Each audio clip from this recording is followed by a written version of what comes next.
Dito po kami ngayon naglakad-lakad sa daan. Ang daming bird of paradise. Grabe oh, ang dami oh. Wow, bird of paradise pa kaya yan. Ang dami. Wow. Ang daming bird of paradise. Wow. Ang dami talaga. Ang galing naman nag-alaga itong garden na to. Namumula sa bulaklak. Ito ba? Anong pangalan kayong bulaklak na to? Oh? Ang ganda naman. Di ba? Yan oh, ang ganda oh. Ano ang pangalan nito oh? Ang ganda. Mukahoy nga lang siya. Dito naman, nakahilira ang mga bougainvillea.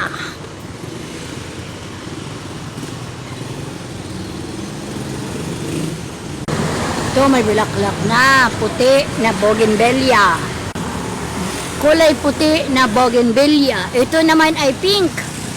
Wow, hitik sa bulaklak ang bougainvillea nilang pink. Dito, hindi yan managasa. Dito, wow, ganda. Hitik-hitik sa bulaklak. Bougainvillea. Sa bulaklak na yan, fireworks. Ha? Religious pala to, oh, studio. Wala na, sunog na. Ito, ang ganda naman din yung paligid nila. Itong mga bonsai, oh, ang gandang pagkagawa. Katrim ng mga halaman nila. Oh, ho, ho.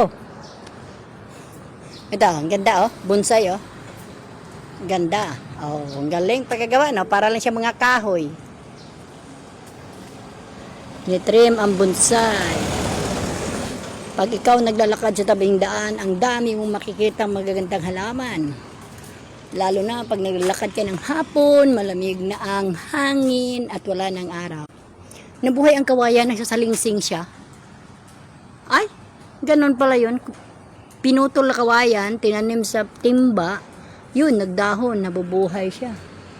Uy, bird of paradise pala to, yellow.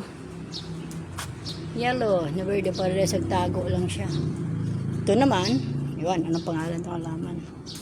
Saka dito marami din pala silang tapay manak.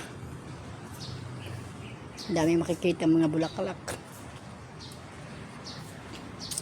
Wow, ang ganda ng rose. Ang rose at saka kalachuchi, nagkatabi sila. Dito rin, oh, daming bird of paradise, oh, yellow.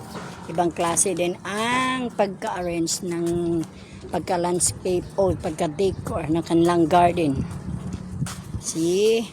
Ito naman ang mga santan.